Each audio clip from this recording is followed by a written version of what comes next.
Millionaire husband cheated and kicked out his pregnant wife. 5 years later, he regretted it. He was once hailed as the city's brightest star, a dashing millionaire who graced the pages of Forbes, commanded respect in the boardroom, and reveled in his picture-perfect marriage. Yet, behind the polished smile and designer suits lay a heart twisted by arrogance and betrayal. In one vicious outburst, he cast out his pregnant wife, certain she was a burden on his ambitious life. Little did he know that single act would haunt him for years. Now, 5 years later, hollowed by regrets and haunted by a past he tried to bury, he's about to face the consequences of the cruelest mistake he ever made. Oliver Beaumont was not born with a silver spoon. Raised in a cramped corner of Queens, New York, he shared a one-bedroom apartment with his single mother, Lucy, who worked double shifts at a local diner. To everyone around him, Oliver seemed both fiercely determined and unnervingly focused from a young age. He told himself that one day he'd never worry about making rent, that he'd live perched above the city in a gleaming penthouse. That ambition drove him to excel. He secured scholarships, powered through business school, and eventually launched a boutique real estate firm, Beaumont Properties. It specialized in flipping undervalued commercial lots into profitable ventures. By 30, Oliver's knack for transforming rundown properties into high-end assets had the press labeling him the real estate wonderkind. Forbes mentioned him in an article about up-and-coming real estate stars. He felt invincible. During this meteoric ascent, Oliver met Celia Donovan, a graduate student in architecture. Interning at a design studio, he first spotted her at a networking event in Manhattan's Flatiron district. She was discussing sustainable building methods with an older architect, her eyes sparkling with genuine passion for environmental design. Intrigued by her warmth and sincerity, Oliver sauntered over and introduced himself. Their connection was swift and electric. Within months, they were dating, bonding over city walks, and shared fascination for building design. Where Oliver saw numbers and profit margins, Celia saw artistry and social impact. She tempered his sharper edges with a dreamier perspective. Her optimism about changing communities for the better offered an antidote to Oliver's bottom-line mentality. When he proposed on the rooftop of the Peninsula Hotel, it wasn't just about romance. It was about merging visions, his unstoppable drive, her unshakable compassion. Celia said yes through joyful tears, and soon they married in an intimate ceremony at a converted warehouse in Brooklyn. Exactly the kind of transformation they both loved. There pictures him in a tailored tux, her in a flowing gown adorned the walls of Oliver's new penthouse. To the outside world, they were unstoppable, a power couple forging a modern empire. But marriage, Celia would later note, is about staying when success isn't guaranteed. As time went on, Oliver's focus skewed heavily toward ambitious deals, late-night negotiations, and flights to scout potential properties in far-flung states. Celia watched him bend the moral lines in pursuit of bigger and bolder profits. Concern flickered in her eyes, but she loved him, believing they'd find balance eventually. Little did she know, a wave of betrayal was cresting on the horizon. Oliver's restlessness, stoked by success and flattery, would lead him into the arms of someone else. And when faced with the pregnancy that should have united them, he would choose power and greed over love and loyalty, launching a tragedy that would take half a decade to unravel. As Beaumont Properties expanded, so did Oliver's appetite for high-stakes deals. Overnight trips became the norm. He jumped between Los Angeles, Miami, and even London, orchestrating multi-million-dollar property acquisitions. At first, Celia tried to accompany him, hoping to combine work and pleasure, but the constant travel clashed with her architecture projects. Soon she found herself at home, increasingly alone. Late-night phone calls, once filled with whispered "I miss you" sentiments, shifted into quick updates about property valuations or heated rants about troublesome investors. Whenever Celia tried to share her own concerns about her new eco-friendly building designs or her desire to start a family, Oliver brushed her aside, claiming he was exhausted or pressed for time. Small cracks began to form in their marriage. Celia noticed that Oliver's phone lit up at odd hours with messages he never discussed. He began dressing sharper than usual, wearing new colognes she hadn't picked out, returning home with traces of perfume that wasn't hers. He changed his passcodes. When she asked about it, he snapped, accusing her of being paranoid. Celia felt a pit of dread settle in her stomach. One evening, she confronted him directly. She had prepared a simple dinner, lighting candles to evoke the warmth they once shared. Over a plate of her homemade pasta, she laid her heart bare, saying she felt him slipping away. Instead of reassuring her, Oliver seemed annoyed. He paced around the living room, phone in hand, as if waiting for an urgent text. "Celia," he finally muttered, "you can't expect me to shut down my business just to hold your hand. This isn't some fairy tale. Big deals require sacrifice." Her eyes stung with tears. "I'm not asking you to shut down your business, Oliver. I just need you, us." But Oliver was already lost in the allure of the next big venture. In reality, he'd grown infatuated with a young interior designer named Samantha Reed, a consultant for one of his lucrative hotel renovation projects in Miami. Samantha was flirtatious, bold, and worshipped Oliver's ambition. She was the polar opposite of Celia's gentle, grounding presence. Oliver, trapped in his own narcissistic haze, found Samantha's admiration more thrilling than his wife's steady devotion. Yet, Celia had no concrete proof, just a gnawing intuition. Driven by love and memories of their shared dreams, she tried to cling to hope. She believed her husband was merely stressed, that if she was patient, he'd return to the man she married. That hope flickered dangerously when Celia discovered she was pregnant. A swirl of excitement and anxiety overwhelmed her excitement for the life inside her, and fear over Oliver's reaction. Would this new chapter bring them closer, or would it widen the gulf between them? Mustering courage, she decided to tell him at dinner, imagining he might see in this unborn child a reason to slow down and refocus. Little did she realize, Oliver had already chosen a different path, one that would sever their bond in the cruelest way. Celia rehearsed her announcement all afternoon. She'd gently place a wrapped onesie on the dinner table, a small gift signifying the baby.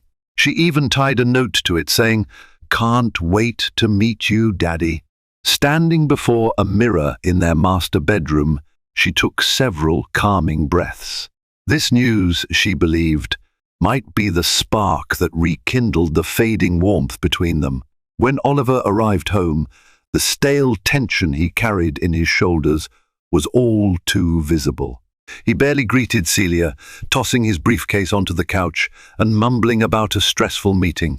Undeterred, she led him to the table, where 2 plates of steak and roasted vegetables waited. "Oliver," she began, her voice gentle, "I have something special for you." He half glanced at her, more focused on checking messages on his phone. She gently placed the wrapped onesie in front of him. Confused, he set his phone aside to open it. The instant he read the note, his expression froze, lips parting in a silent gasp. For a moment, Celia glimpsed something that resembled genuine emotion, a flicker in his eyes that might have been excitement or awe. But it extinguished almost immediately as a dark cloud of frustration took hold. He pushed back from the table, brow furrowed. "How far along?" he asked, voice clipped. "About 6 weeks," she replied softly, heart pounding. "I found out just yesterday." Oliver raked a hand through his hair, pacing around the dining room. "This is not good timing," he muttered. "I'm on the verge of finalizing a massive deal in Florida. I can't have distractions right now." Celia blinked, her joy deflating. Distractions. This is our child, Oliver. We've talked about wanting a family eventually. He shook his head. Eventually, yes. But not now. I'm swamped. Celia, how did this happen? Were you not careful? His words cut like a blade. Celia's cheeks burned, tears brimming. We both decided to stop birth control months ago, remember? She managed, voice trembling. You said you wanted us to try soon. Oliver muttered something under his breath, anger swirling in his eyes. Plans change. You should have told me you were off the pill. This puts a massive wrench in the works. Celia felt sick to her stomach. She'd envisioned him laughing or crying tears of joy, enveloping her in a hug. Instead, he stared at her like she'd single-handedly sabotaged his empire. Panicked, she tried to salvage the moment, stepping closer. Oliver, this is our baby, she pleaded. We can handle this. We have resources, money, and we'll have each other. But Oliver turned away, picking up his phone to check something. In that gesture, Celia saw his choice. Business first, family second. Shattered, she realized the man she loved was slipping through her fingers, and the child growing inside her was collateral damage in a world consumed by power and deals. Dinner lay untouched. Without another word, Oliver stormed out of the penthouse, claiming an emergency meeting. The onesie remained on the table, a silent testament to dreams crushed in mere minutes. Celia sat alone, tears dampening her cheeks, replaying the moment her pregnancy announcement transformed from a gift to a burden in her husband's eyes. In the days that followed, the atmosphere in the penthouse turned icy. Oliver seemed to avoid Celia, often claiming urgent obligations. When he was around, their exchanges were minimal and tense, overshadowed by an unspoken resentment. Celia, desperate for an explanation, tried to schedule a calm sit-down, but Oliver brushed her off every time. Behind the scenes, Samantha Reed's presence in Oliver's life loomed larger. She had become his sounding board, a confidant he shared frustrations with, particularly about the unexpected pregnancy. Samantha fanned his self-pity, insisting that a child would only weigh him down. Whenever Oliver vented about Celia's insensitivity to his business timeline, Samantha validated his complaints, fueling his sense of victimhood. One evening, Celia decided enough was enough. She rummaged through Oliver's office, looking for clues. Her heart pounded with guilt. She'd never snooped like this.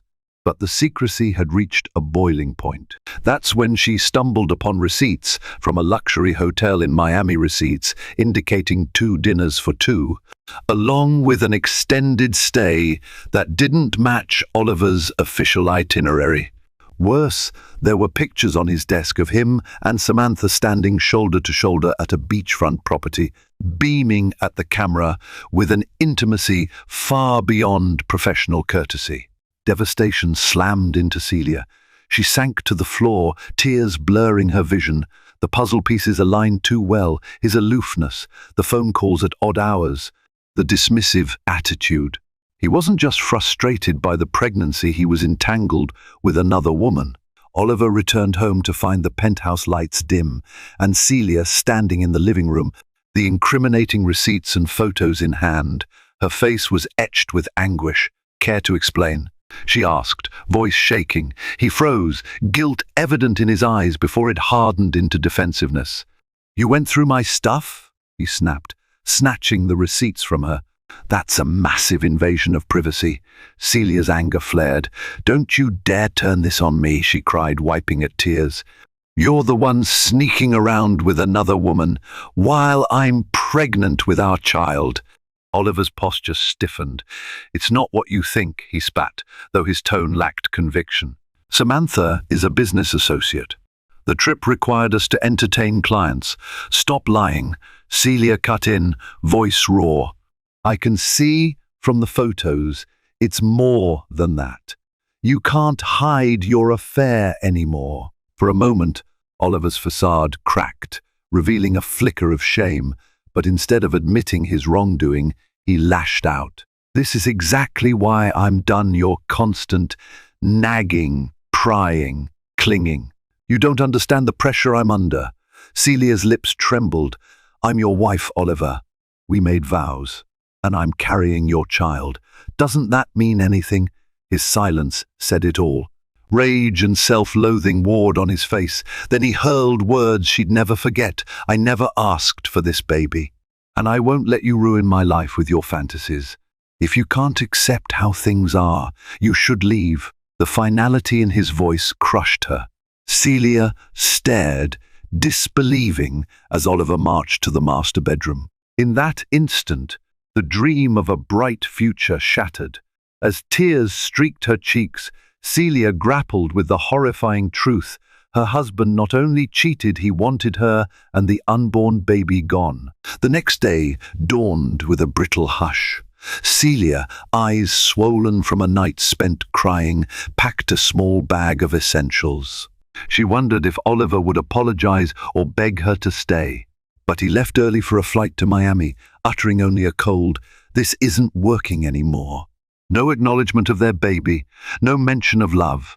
Alone in the penthouse that now felt like a stranger's domain, Celia found herself clutching her belly, silently promising the child she wouldn't let them suffer for Oliver's callousness. She had savings from her architecture project, but it was hardly enough to maintain the extravagant lifestyle Oliver had built. The pain of betrayal mixed with an urgent need to survive. By afternoon, the building's doorman handed Celia an envelope. Inside was a formal notice from Oliver's lawyer, detailing her agreement to vacate the property within 48 hours. It spelled out a paltry settlement that might cover a few months' rent barely. The final lines suggested that if she pursued more, Oliver would fight her in court. Celia's hands shook. The cruelty of his actions took her breath away. Her pregnancy was only a few months along, her future uncertain.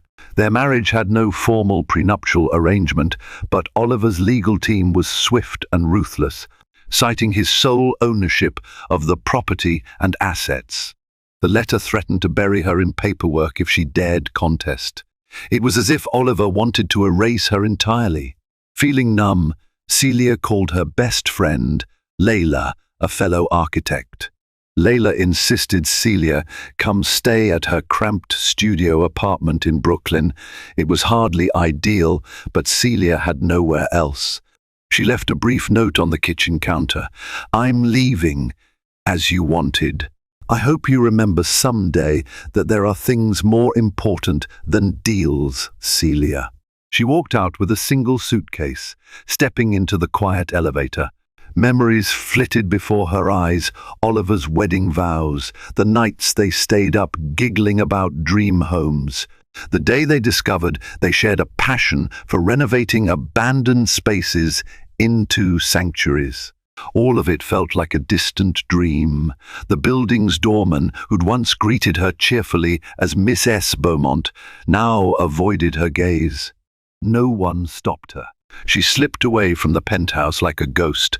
Celia arrived at Layla's tiny studio, tears streaming. In that moment, her friend's hug was the only warmth she had. For hours, they discussed the betrayal, the pregnancy, and the bleak horizon. "He can't just throw you out," Layla seethed, "especially when you're pregnant with his child." But legal battles cost money, and Celia felt too emotionally shattered to fight immediately. In the following days, she tried to find stability. Her architecture job allowed remote work, offering some steady income.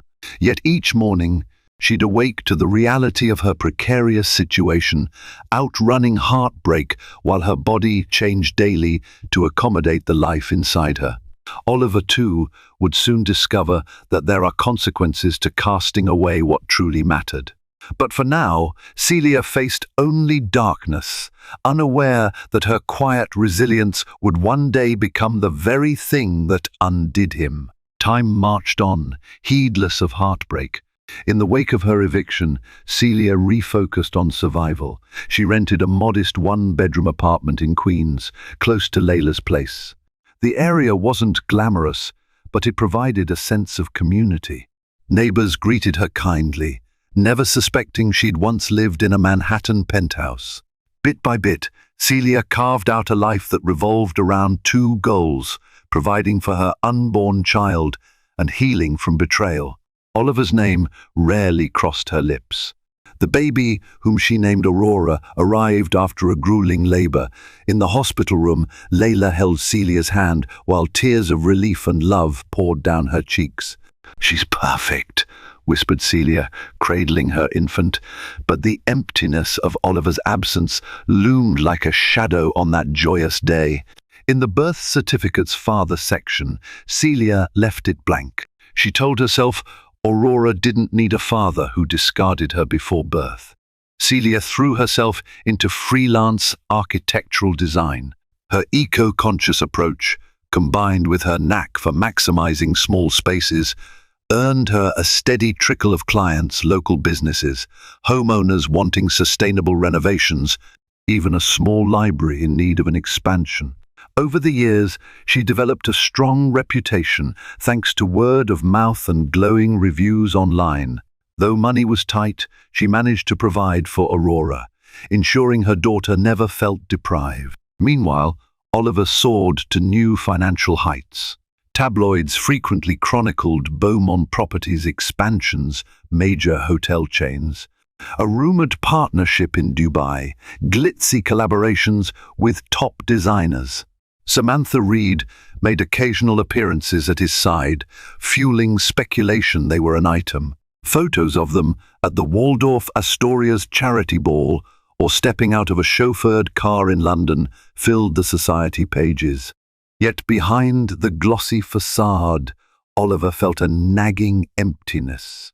His personal life never quite stabilized with Samantha, who demanded extravagance and parties. And whenever he accomplished a major milestone, like signing a record-breaking real estate deal, he experienced a fleeting rush, then a hollow regret he couldn't articulate. Late at night, in the pristine silence of his penthouse, Oliver would sometimes scroll through old photos, stumbling on images of him and Celia from a happier time. He'd quickly shut them off, refusing to dwell on the life he'd tossed aside. 5 years slipped by, each one forging Aurora into a spirited child who loved painting city skylines and building tiny cardboard houses. Celia taught her about creativity, compassion, and the importance of caring for the world around them. Sometimes, Aurora asked about her father. Celia, lips tight, explained in gentle terms that he wasn't part of their life. She sensed the day was coming when Aurora would crave more answers. In those 5 years, Oliver never reached out, never tried to see if Celia bore his child to term. He convinced himself that severing ties was best for both of them. But deep down, an unsettled guilt churned. Little did he know that fate often weaves tragedies and reckonings in mysterious ways. And soon enough, Oliver would face the consequences of having turned his back on the one person who could have saved him from himself. Celia never guessed that her carefully rebuilt world would collide with Oliver's again. But New York, vast as it is, has a way of orchestrating unlikely encounters. One Saturday afternoon, she and Aurora ventured to a children's science fair at the Museum of Modern Art's special annex. Aurora, now 4.5, was eager to see a demonstration on sustainable architecture for kids. They wandered through the exhibit, Aurora's eyes alight with curiosity. She paused at each interactive station, absorbing instructions on how solar panels worked or how recycled materials could shape eco-friendly buildings. Celia beamed with pride at her daughter's wide-eyed interest. Suddenly, she felt an unsettling presence, a prickle at the back of her neck. Across the hall, near an abstract sculpture, stood Oliver Beaumont. He looked older, his once youthful features sharpened by stress, but still exuding that commanding air. Standing beside him, leaning in with feigned interest, was Samantha Reed. She wore a chic dress, her posture screaming confidence. Celia's heart lurched, an avalanche of memories flooding back. She instinctively pulled Aurora closer. Before she could slip away, Oliver glanced around, his gaze skimming the crowd, and froze. Their eyes locked. A flicker of shock passed across his face. It was obvious he recognized her, despite the years. She saw him lean towards Samantha, murmuring something, then stepping forward as if to approach. Panic and defiance wrestled within Celia. She considered darting behind a display, but Aurora tugged her hand, wanting to investigate a model of a wind turbine. Celia took a deep breath. She refused to run. She had nothing to be ashamed of. If Oliver wanted to speak, she'd face him on her terms. He made his way over, Samantha hanging back with a suspicious scowl. Up close, Celia noticed lines at the corners of his eyes, a tension in his jaw. "Celia," he said quietly, voice uncertain. "I didn't expect to see you." She nodded curtly. "Nor I, you." She glanced at Aurora, who was too engrossed in the exhibit to pay attention. Her chest tightened. Would he realize that the little girl was his daughter? Oliver opened his mouth, searching for words.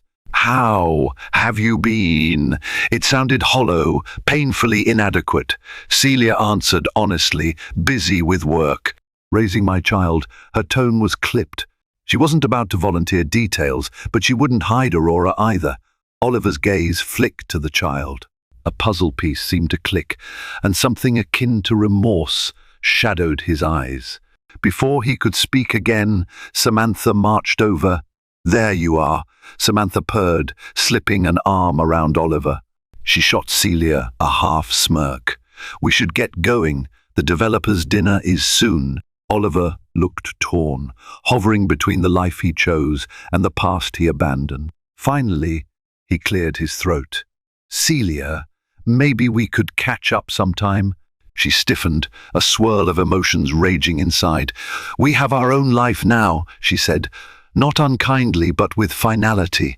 Then she turned away, guiding Aurora's hand. Samantha's pointed stare followed them. As they left, Celia felt a tempest of confusion. She had glimpsed genuine regret in Oliver's eyes. But it changed nothing. She'd built a new life, one he had no place in, or so she told herself. Oliver, meanwhile, stood rooted to the spot, haunted by the fleeting image of a child who might and likely did carry his blood. And in that moment, regret coiled around his heart tighter than ever before. That night, Oliver couldn't sleep. Back at his penthouse, recently redecorated at Samantha's insistence, he stared out the floor-to-ceiling windows at the sparkling Manhattan skyline. Yet all he saw in his mind's eye was Celia's tense expression and the small child at her side. He replayed the conversation, the way Celia said, "Raising my child," a statement with layers of meaning he'd been too cowardly to explore years ago. Samantha perched on the sofa behind him, flipping through design catalogues. She noticed his distraction, huffed, and asked what was on his mind. He brushed her off, claiming fatigue. That was enough for Samantha to sense it was about Celia. She recalled the museum incident with a scowl. Fueled by jealousy, Samantha launched into a tirade. "She's ancient history, Oliver. Don't let her guilt trip you now. We have real deals to focus on." But Oliver barely heard her. Something deep inside him ached. Memories of the day he kicked Celia out while she was pregnant flooded his thoughts. His own child, he had forcibly removed them from his life. The realization crashed over him that the little girl was almost certainly his daughter. Guilt gnawed at his insides. He recalled how Celia once said she wanted to raise children in a home filled with love and creativity. He had denied her that dream. He had destroyed something pure. Over the next few days, Oliver grew restless. Samantha tried to keep him occupied with parties, potential real estate expansions, and new design projects. Yet none of it satisfied him. He found himself rereading old emails from Celia, stumbling upon pictures of them smiling at a groundbreaking ceremony for their first joint renovation. Now, his success rang hollow. Even record profits from a Miami hotel didn't spark the usual thrill. Behind the scenes, cracks formed in Oliver's professional world. A major hotel chain reconsidered a partnership, citing rumors about Oliver's erratic behavior. A CFO at Beaumont Properties confided in him that some top executives were worried about his lack of focus. Normally, Oliver would have stomped out such doubts, but now he simply nodded, haunted by regrets. The man who once reveled in unstoppable ambition found his power draining away. Meanwhile, Celia also grappled with emotional upheaval. After the museum encounter, Aurora asked about the sad man who knew Mommy. Celia simply said he was someone from a long time ago. Still, the child sensed her mother's distress. Layla urged Celia to consider telling Aurora the truth about her father. Celia remained torn. She loathed Oliver's betrayal, but wondered if denying Aurora knowledge of her father's identity was fair. Oliver tried to track Celia down. He scoured her old phone number, social media, even hired a private investigator. He discovered she had her own small architectural firm, now specializing in sustainable community projects. The more he learned, the deeper his admiration grew for the woman he cast aside. Each new detail was a dagger of regret. Night after night, Oliver stared at the single photo he had of Celia, saved on his phone, a snapshot from their honeymoon in Napa Valley. He realized that the child's face from the museum cameo was a reflection of that same warm spirit. For the first time, his armor of arrogance cracked. He yearned to mend what he broke, unaware that redemption might not be as simple as signing a new contract. Some things, once shattered, never truly become whole again. Celia was in the midst of preparing Aurora's favorite breakfast banana pancakes when the intercom buzzed unexpectedly. Glancing at the clock, she wondered who could be calling at 7:30 in the morning. She wiped her hands on a kitchen towel and answered. "Miss Donovan?" said a cautious voice. "There's a gentleman here, Oliver Beaumont. Says he wants to see you. Should I send him up?" Her heart plummeted. She gripped the counter for support, memories rushing like a flood. Aurora, seated at the kitchen table coloring, noticed her mother's sudden pallor. Celia inhaled sharply. "No, I'll come down," she responded, bracing herself. Downstairs, in the apartment building's modest lobby, Oliver stood out like a peacock among pigeons, dressed in a tailored navy suit, fidgeting with his phone, ignoring the curious stares of residents who recognized him from business headlines. The moment he saw Celia, he stepped forward, face stricken with uncertainty. "Celia," he began, his voice catching. I wanted to talk. Please, let me explain, or at least let me say, I'm sorry." She folded her arms, every muscle in her body tight. "What exactly are you sorry for? Cheating? Kicking me out while I was pregnant? Ignoring me for 5 years?" Oliver's shoulders sagged. "All of it," he said quietly. "I acted horribly. I was consumed with ambition, and I thought pushing you away was the solution. But I was wrong, and I'm trying to make it right. Let me come upstairs.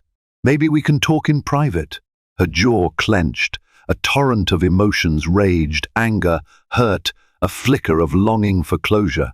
"I have a child upstairs, Oliver," she said evenly, "one you left behind before she even saw the light of day."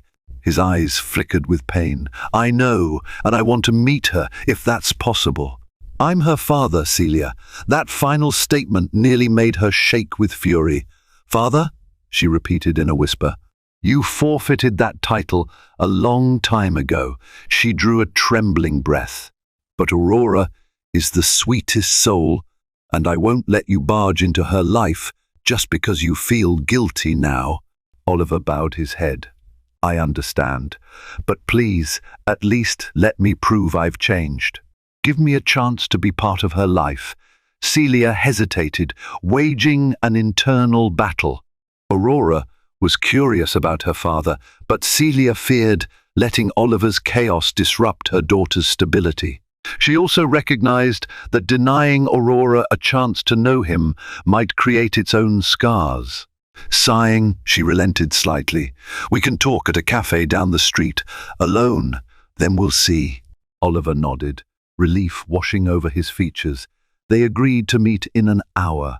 As he left, Celia felt the weight of the past press down on her. She wondered if she was making a mistake. Yet a quiet voice inside reminded her that while forgiveness might be elusive, clarity could help Aurora someday. Back in the apartment, she found Aurora still working on her drawing. The sight of her bright eyes steadied Celia's resolve. Oliver's reappearance might threaten everything she'd built, but she wasn't that naive. Frightened woman from 5 years ago. Whatever conversation awaited, she would face it head-on for the sake of the child who'd never known her father's face. An hour later, Celia and Oliver sat at a small table in a quiet cafe a few blocks from her apartment. A swirl of aromatic coffee and pastries enveloped them, though neither felt like indulging. The tension between them was palpable, two people with a shared history that had splintered into bitterness and regret. Oliver tried to speak first but faltered, running a hand through his hair as if searching for courage. Eventually he whispered, "I have no excuse for what I did. I was selfish, obsessed with success. Samantha fed my ego, telling me a baby would hold me back. I convinced myself you'd be better off without me." Celia listened, her posture rigid. That's not something you decide for someone else, especially when there's a child involved. He nodded, voice heavy. "I know, and I've spent 5 years trying to ignore that guilt. But seeing her at the museum tore me apart. Please believe I'm not here to buy my way back. I just want a chance to know my daughter." Celia's eyes stung. "Her name is Aurora. She knows nothing about you, and for a long time, I wasn't sure if that was a blessing or a curse. I struggled financially, emotionally, but we managed. She's my world." Oliver swallowed hard, imagining the hardships Celia endured. He asked about Aurora's interests, her personality, her favorite color, desperate for glimpses of the life he'd missed. At first, Celia answered with brief guarded statements. Gradually, her tone softened. Aurora's curiosity about architecture, her love for drawing houses and tall buildings, her laugh that lit up a room. Oliver soaked in every detail, each revelation a fresh wave of remorse. Then he gently said, "I want to meet her, Celia. Properly. I'll respect your boundaries, but I need that chance." Celia's chest tightened. A swirl of conflicting emotions wrestled inside her, fear of exposing Aurora to a father who might vanish again, anger at Oliver's gall, and a small glimmer of empathy. "She's not some toy you can pick up when you feel like it," she said, voice trembling. "You can't waltz in and out, Oliver," he nodded solemnly. "I promise I'm here to stay. If it means weekly supervised visits at first, so be it. I'll do whatever it takes. I know I've done irreparable harm, but maybe, just maybe, I can be better for her." Silence stretched. Celia sipped her coffee, eyes downcast. Memories of their early days flickered when Oliver was kind, supportive, a man she believed in. Could that man still exist under the layers of betrayal? At last, she spoke, her words measured. "You can see her next weekend." Briefly. "But I'll be present. And if she gets upset, we'll end it immediately." Relief flooded Oliver's face. "Thank you," he said softly, eyes glistening. "I won't squander this." Celia stood, heart thudding. This decision might change Aurora's life. She left the cafe, leaving Oliver alone, contemplating how to rebuild a bridge he'd burned to ashes. Outside, the crisp air stung her lungs. She questioned whether she was opening Pandora's box.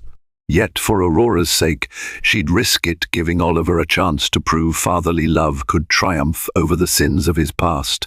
The day of Oliver and Aurora's first meeting arrived with a nervous energy hovering in the air. Celia arranged it at a small community park near her apartment. Children's laughter echoed from the swings and slides, while the sun cast dappled shadows beneath tall oak trees. She chose this setting, hoping the outdoor space would ease some of the tension. She explained to Aurora that a friend of Mommy's wanted to say hello.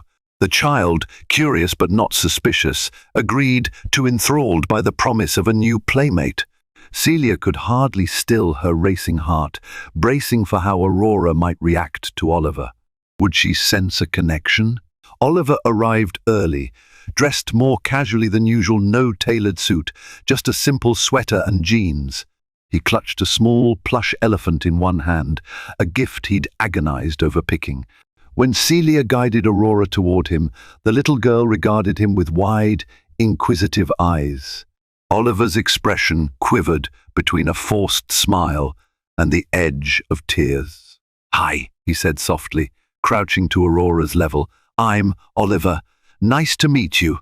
His voice trembled. He offered the plush elephant. Aurora glanced up at Celia for reassurance, then slowly accepted it, giggling at its floppy ears. Oliver exhaled, tension ebbing as Aurora's acceptance lit a flicker of hope in him. Celia lingered nearby, watchful. They strolled through the park, Aurora skipping and twirling the elephant by its trunk. She showed Oliver her latest treasure, a set of colored pencils, and described the pictures she loved to draw. Every now and then she'd ask innocuous questions. "Why do you want to be my friend? Are you Mommy's classmate?" Oliver struggled to answer. He glanced at Celia, who simply said, "He's someone I used to know, sweetie." Aurora nodded, unfazed for now. As Aurora darted toward a climbing frame, Oliver seized the moment to speak to Celia. "She's amazing," he murmured, voice tight with wonder. "You've done an incredible job raising her." Pain flashed across his face. "I can't believe I missed all these years." Celia's guard remained high. "It wasn't easy. We managed." She paused, scanning Aurora's bright laughter as she climbed. "For her sake, I'll let you spend time together. But let's move slowly, Oliver. I don't want her confused or hurt if you back out again." He nodded earnestly. "I understand. I won't walk away this time. I swear." Their conversation paused as Aurora bounded back, tugging on Oliver's hand to join her in a game of tag. Celia watched from a bench, conflicting emotions swirling. Part of her felt relief that Aurora was comfortable. Another part feared this fragile new bond might collapse if Oliver's old selfishness resurfaced. The morning slipped by in a series of small joys, a shared giggle over a clumsy slide down the playground, Oliver pushing Aurora on the swing as she squealed for more. For a few hours, they formed a semblance of a family. The scene tugged at Celia's heart, stirring memories of the hopeful start of her marriage. When it came time to leave, Aurora shyly hugged Oliver, thanking him for the elephant. He whispered a promise to see her again soon. Celia noted the wetness in his eyes, unsure if it was guilt or gratitude. As they parted ways, Oliver's expression spoke volumes. He realized just how precious a father-daughter bond could be and how grave his mistake had been in forsaking it.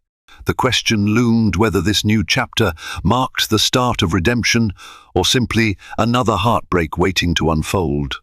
Over the next few weeks, Oliver visited Aurora regularly under Celia's watchful eye.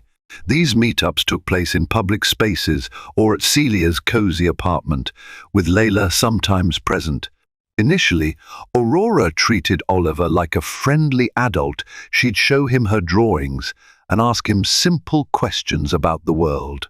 Gradually, she became more comfortable, inviting him into her imaginative games, climbing into his lap with crayons and storybooks. Each time Oliver arrived, Celia observed him, searching for any sign of impatience or pretense. Instead, she saw genuine warmth. He showed up with child-friendly architectural mini-sets for them to assemble together. He asked Aurora about her day at preschool, listened attentively to her rambling stories, and even attempted to bake cookies with her in Celia's small kitchen, though they burned half of them in the process. All the while, Celia's heart waged a private battle. She couldn't deny the joy in Aurora's eyes whenever Oliver appeared. She admired the patience he demonstrated, a stark contrast to the ruthless businessman she remembered. And yet, her own pain lingered. The memory of him flinging her out of his penthouse, pregnant and alone, loomed over any flicker of renewed affection. One afternoon, after a particularly delightful session of building a cardboard house with Aurora, Oliver asked Celia if they could talk in private. Layla kindly offered to take Aurora to the nearby park, leaving the two alone in the living room. Oliver took a seat on the worn couch, which felt worlds away from his penthouse's designer furniture. He gazed around with a hint of sadness, noticing how modestly Celia lived now, each piece of decor carefully chosen, reflecting her creative spirit without the extravagance of wealth. "You've made a lovely home here," he said softly. Celia folded her arms, leaning against the kitchen doorway. "We managed just fine," she replied, guarded. "What did you want to discuss?" He inhaled, his voice low. "I've been thinking about everything. The way I treated you, the child I abandoned, the man I've become. I see now how empty my life was. Samantha and we broke up. She left after realizing I couldn't give her endless excitement. Or maybe I left. It's all a blur. But the point is, none of that matters now." Celia's eyes flickered.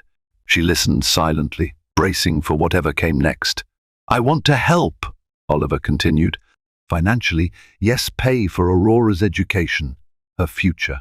But also, I'd like to support your architectural firm if you'll let me. You're incredibly talented, and your sustainable projects are inspiring." A wave of old wounds rose within Celia. "Money won't fix what you did," she said, her voice thick with emotion, "and I don't need your pity." "We're not a charity case." He shook his head. "It's not pity, it's respect. And guilt, yes. But mostly I believe in you, Celia. I want to invest in your company, be part of something meaningful for a change." Her breath caught. She had spent years clawing her way to a stable, honest living. Accepting Oliver's money felt like a double-edged sword, his moral debt versus her desire for independence. Sensing her turmoil, Oliver added softly, "I know trust isn't rebuilt overnight. Whatever you decide, I'll abide by it. But I'm here to stay, and I'm done with half measures." Celia closed her eyes. In the space between them, a fragile possibility flickered, one that threatened to either mend some of the rifts or reopen them deeper. She opened her mouth to respond, uncertain of her own words. A new chapter was indeed beginning, though neither knew if it would lead to redemption or simply another heartbreak. A few months elapsed as Oliver continued to be an active presence in Aurora's life. He took her to art workshops, introduced her to child-friendly engineering kits, and even accompanied Celia to Aurora's preschool open house, proudly observing her daughter's handcrafted collages. The transformation in him was undeniable. Where once he exuded impatience and ambition, now he showed humility and genuine affection. Celia remained cautious. She let Oliver cover certain expenses, like Aurora's extracurricular lessons, while refusing outright handouts for her architectural business. Although she recognized his sincerity, she still clung to independence, scarred by memories of how swiftly he had once turned on her. Yet, as weeks turned into months, a delicate bond grew. They occasionally shared small moments, dinner at Celia's apartment after Aurora fell asleep, discussing old memories of their budding romance in Manhattan, or reviewing Celia's design proposals for a community center. Oliver offered insights, but never pressed his agenda, carefully respecting the boundaries she set.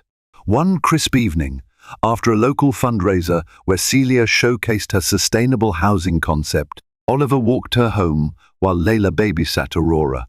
The city lights twinkled above, reminiscent of a time when their future seemed limitless.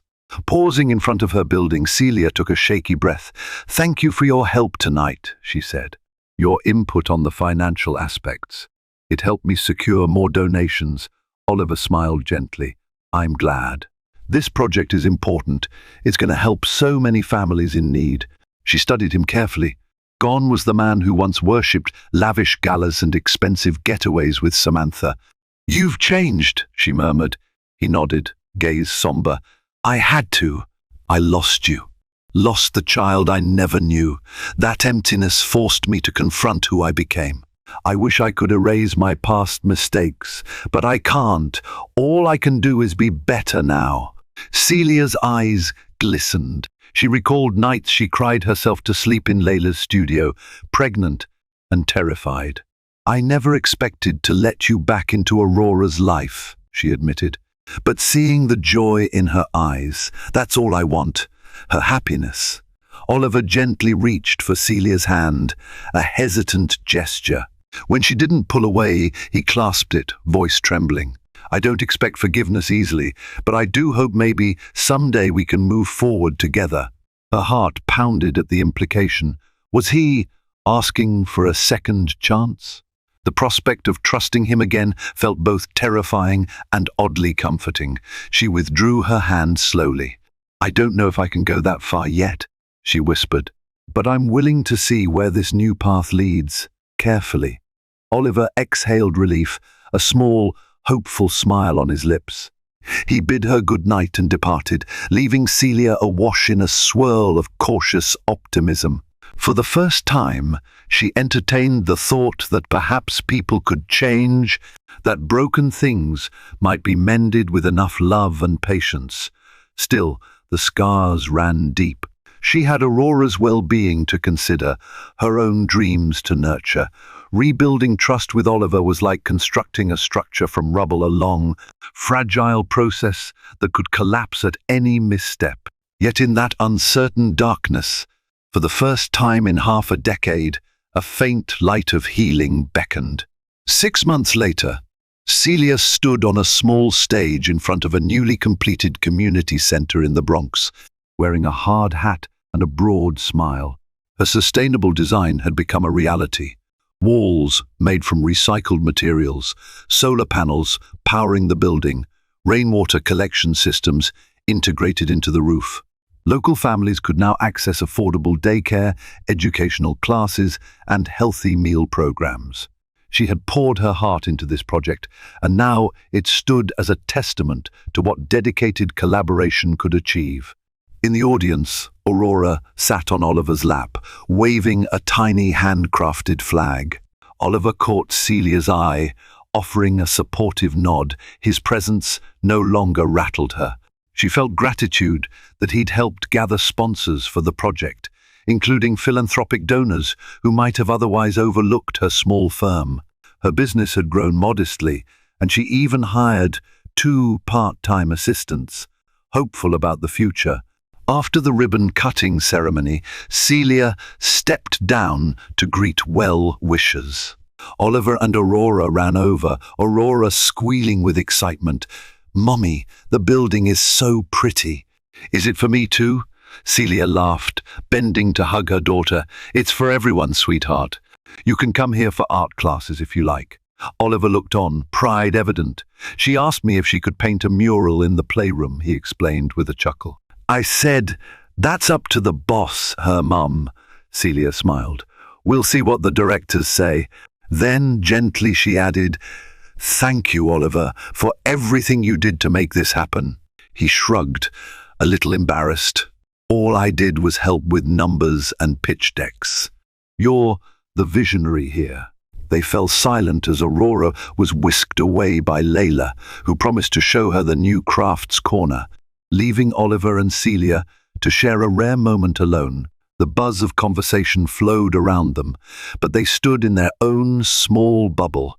Oliver cleared his throat. "Listen," he began softly, "I'm heading to Seattle next week.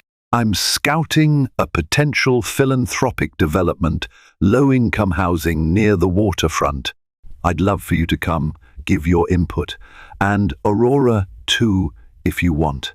It could be a mini-trip, combine business and a bit of sightseeing. If you're comfortable." Celia hesitated. Traveling with Oliver felt like a leap beyond their current arrangement, but she also felt the pull, an opportunity for Aurora to see more of the world and for them to test if they could truly function as a supportive unit.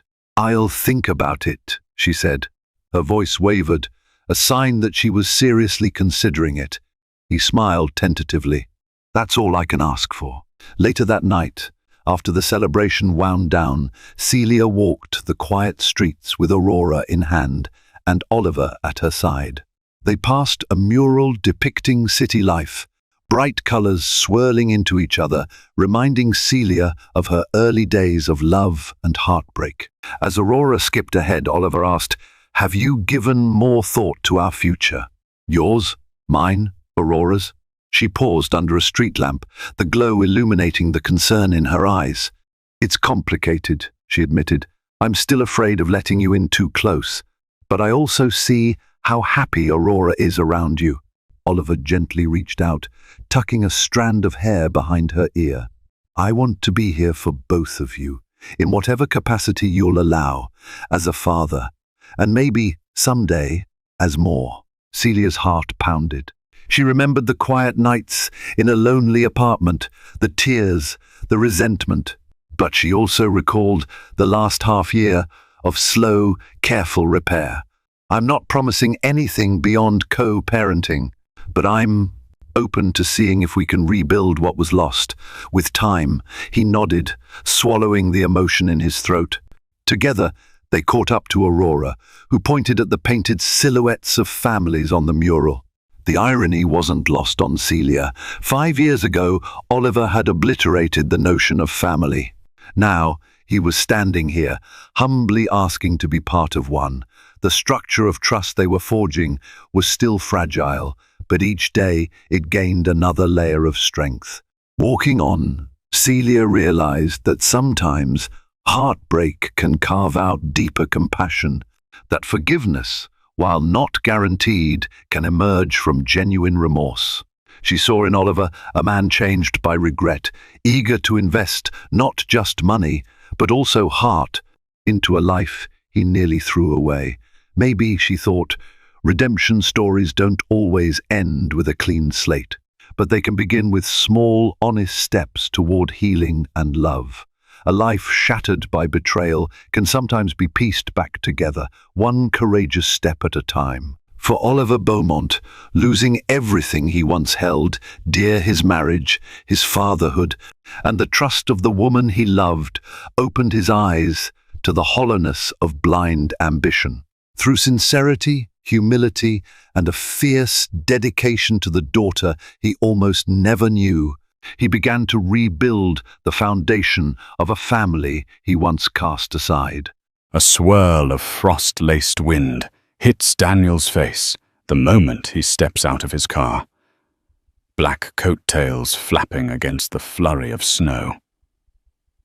The Winter Ball has been the most anticipated event of the year, a glittering palace of music, rich wines, and elite company.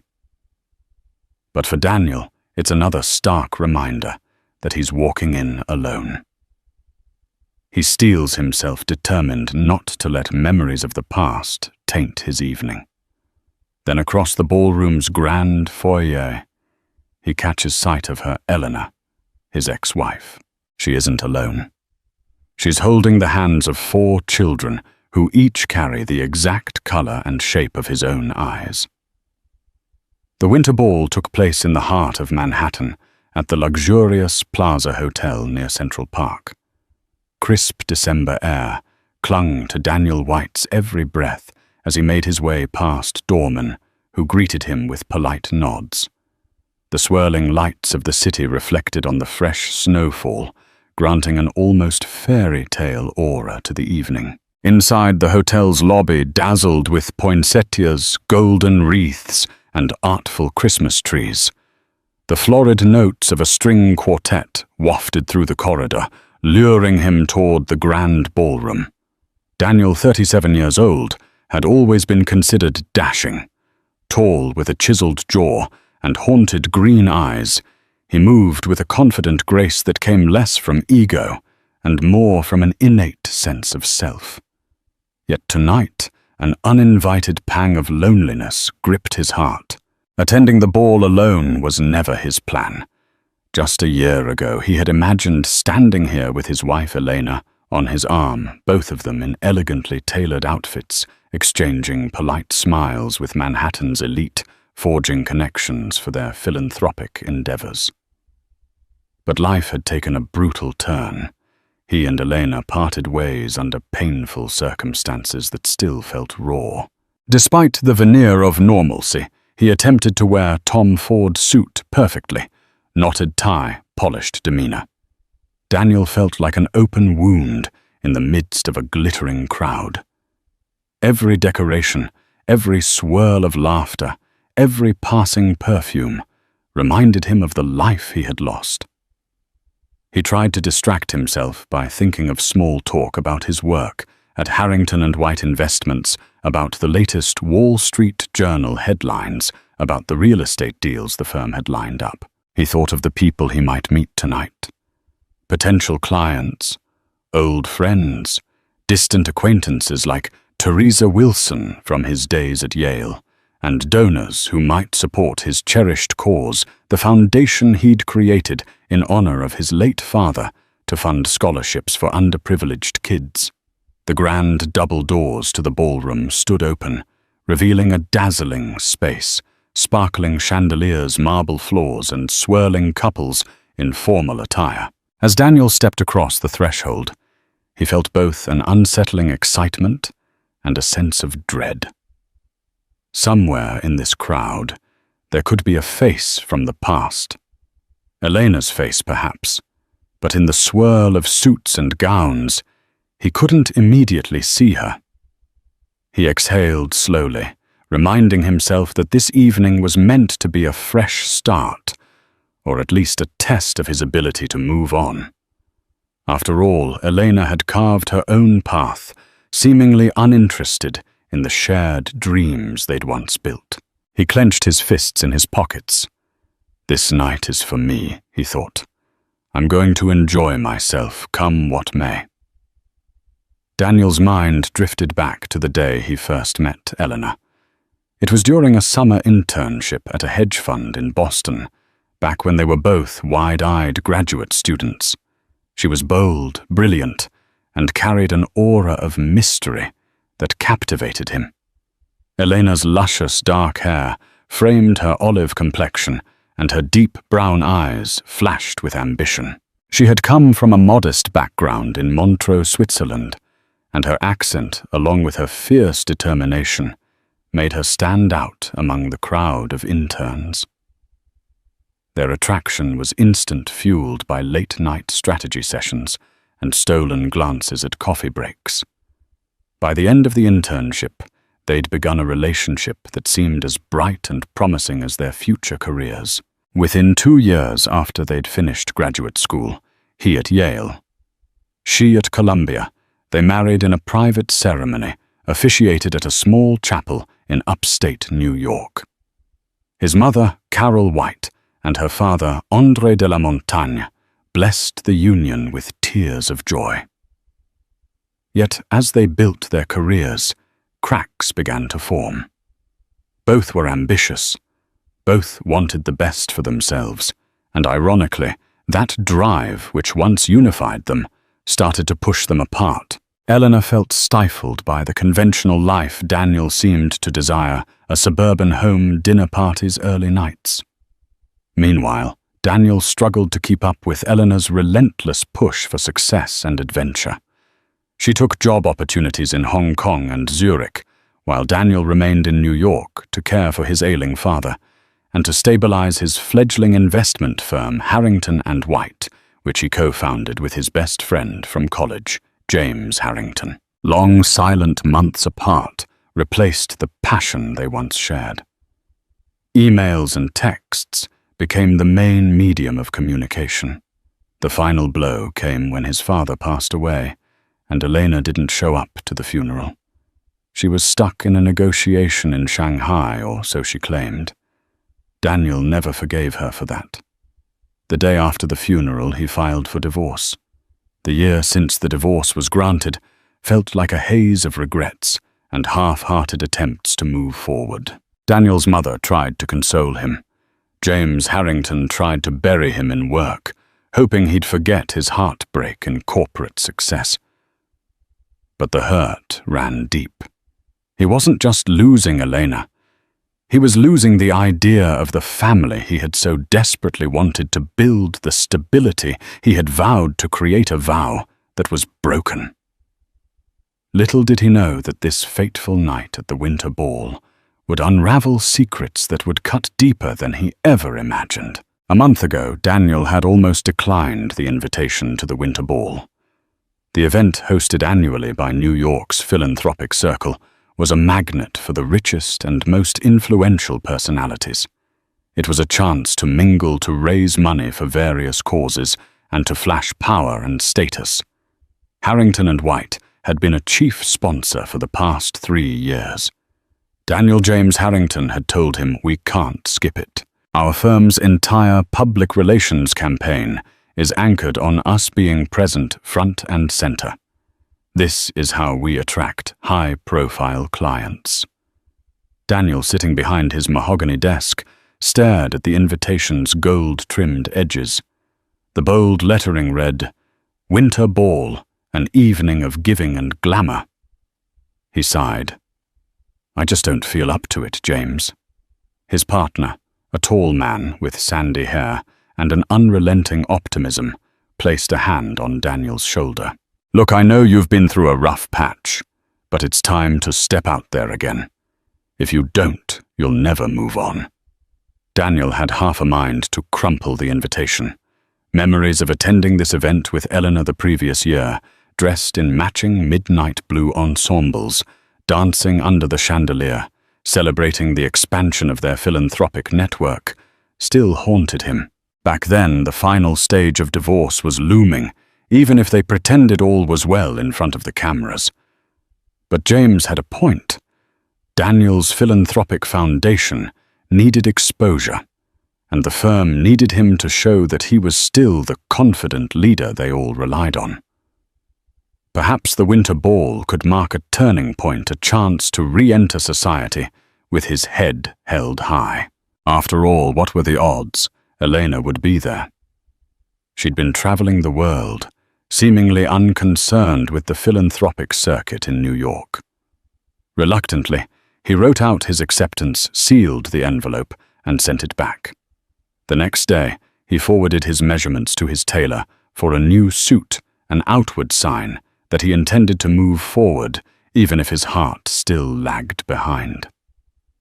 The clink of champagne glasses and the resonant echoes of string instruments filled the grand ballroom.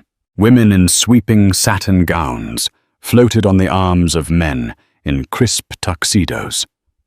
A faint scent of pine from the holiday decorations mixed with the sweet aroma of desserts placed at the buffet table.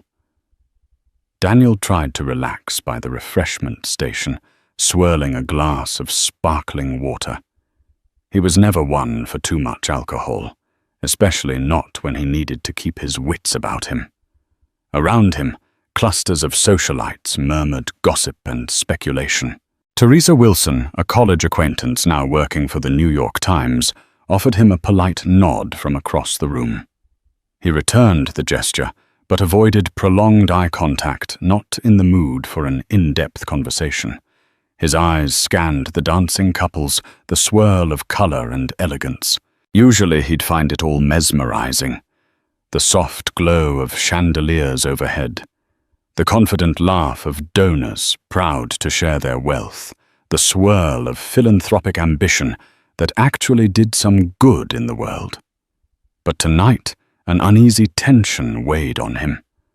Something about the air felt thick, as though the energy in the room was brimming with revelations waiting to be spilled. He stepped away from the crowd, weaving through elegantly dressed men and women. A group of corporate bankers from Goldman Sachs tried to engage him in talk about the stock market's recent fluctuations. Another small cluster from a tech startup pitched their new app. He feigned interest, made a few polite remarks, but found himself inching toward the corner of the room where a sense of quiet serenity reigned, just as he took a seat at a small table beside a pillar draped in silver garlands. His gaze drifted over the dance floor and froze. The murmuring crowd seemed to blur. The music dulled, as if his senses had zeroed in on a single figure. There, standing at the top of the ballroom's ornate staircase, was Elena.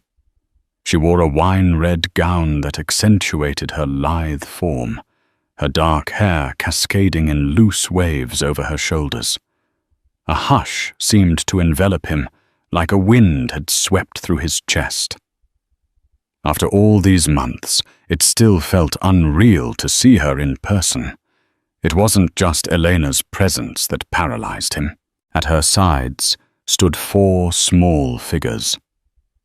Children. 2 girls and 2 boys, each no older than 5 or 6. And in the gleam of the chandelier's light, Daniel noticed the most striking detail. Each child's eyes were the same luminous green as his own. His mind reeled. This had to be some sort of trick of the light. It couldn't be. But as Elena stepped forward, guiding them gently down the staircase, the resemblance became even clearer. 4 children with the same color and shape of eyes as Daniel White. A jolt of disbelief electrified his veins. He'd never heard Elena mention children after they split. He hadn't heard a whisper from mutual acquaintances. And now, out of nowhere, these 4 kids appeared, each bearing his most distinctive feature. The glass in his hand trembled. The lively chatter of the ball receded to a low hum. All he could do was watch, transfixed, as Elena and those children moved further into the throng of people, heading unerringly in his direction. Daniel rose slowly, heart pounding. If Elena saw him, she gave no outward sign. She turned to exchange pleasantries with a member of the philanthropic committee, her polite smile carefully in place. The children clung to her hands, one of the little girls glancing shyly around the room. Up close, the resemblance was even more impossible to deny. Each child had inherited the green eyes that were so distinctive in Daniel's family. Each had some subtle aspect of his facial structure, a dimple on the cheek, the angular tilt of the jaw, the gentle curve of the nose. He approached his steps, halting uncertain how to break the barrier of polite society that kept them separated. A swirl of dancers momentarily blocked his path. By the time he emerged into an opening, Eleanor was there, mere feet away, her expression unreadable. "Hello, Daniel," she said quietly. Even amidst the swirl of music and conversation, her voice carried to him, as though they were the only 2 people in the room. Her accent seemed a touch more pronounced than usual, or perhaps he was just hyper-aware of every detail in this moment. He swallowed, noticing the children shift uncomfortably behind her. "Elena," he managed, forcing out the word. Another breath. "I didn't know you'd be here." Her eyes flickered. The invitation came through an old contact. And, well, I wanted to support the cause. Also, I thought it might be time. "Time," he repeated. He let the word linger, casting a glance at the children, who were now standing awkwardly, clearly unsure of what was happening between the grown-ups. Time for what? She hesitated, and her gaze fell to the floor. Then, drawing in a soft breath, she said, "Time for you to meet someone." Turning, she placed a gentle hand on each child's shoulder. "Mon chéri," she whispered to the boy on her right. "This is Daniel. He's an old friend of mine." Daniel's heart twisted. Just an old friend. The boy looked up, wide-eyed, and offered a polite greeting. The rest followed suit, each voice small but distinct. 2 girls, 2 boys all in a line. His mind whirled. He couldn't form the words to ask the burning question, the question that screamed for an answer. Instead, he forced a cordial smile. "How do you do?" "We're fine," replied the eldest boy, whose hair was chestnut, just like Daniel's was as a child. "My name's Sebastian." The others introduced themselves, Madeline, Florence, and Thomas. The mention of their names hammered in the reality of their existence. Daniel extended his hand tentatively, and each child shook it with a curious, polite manner that seemed unusual for their ages. At last he turned to Elena with an expression that must have pleaded for some kind of explanation. She read it clearly. "Daniel," she said in a low tone, "I didn't plan on bringing them here to shock you.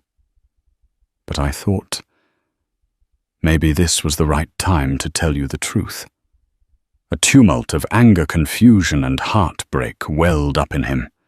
He glanced around, mindful of the many guests who might be watching. "Perhaps we should talk somewhere private." She nodded. "Yes, let's go to the side lounge. The children can stay with my nanny for a moment."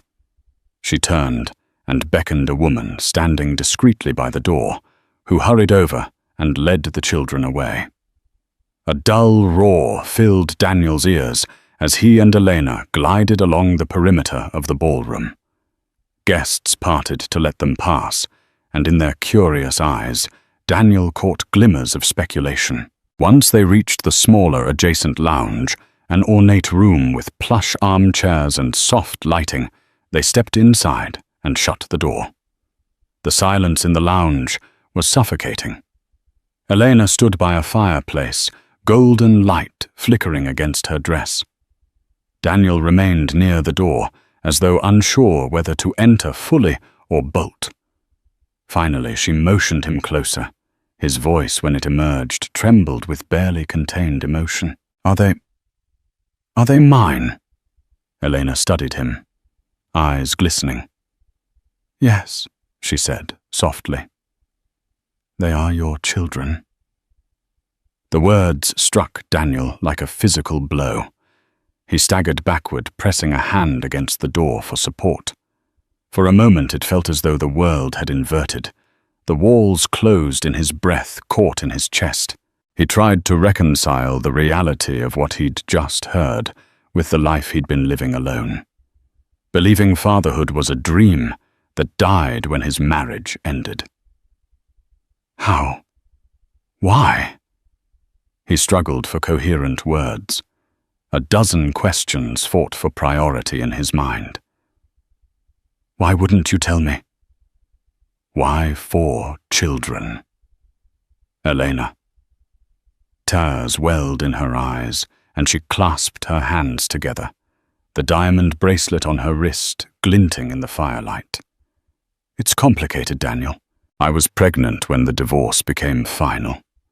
I discovered I was carrying twins at first. But there was more to it. It was a complicated pregnancy that I had to keep under the care of a specialized clinic in Geneva. She paused, swallowing hard. I couldn't bring myself to tell you. We were both so angry, so hurt. And after the funeral of your father, I felt like there was no place for me in your life. No place for my burdens. Burdens, he snapped, voice rising. They're children, Eleanor. Our children. You denied me the chance to be a father. She flinched. I know. I was selfish. I was scared. My father convinced me it might be better this way. He wanted me back in Switzerland, away from the complexities of our relationship.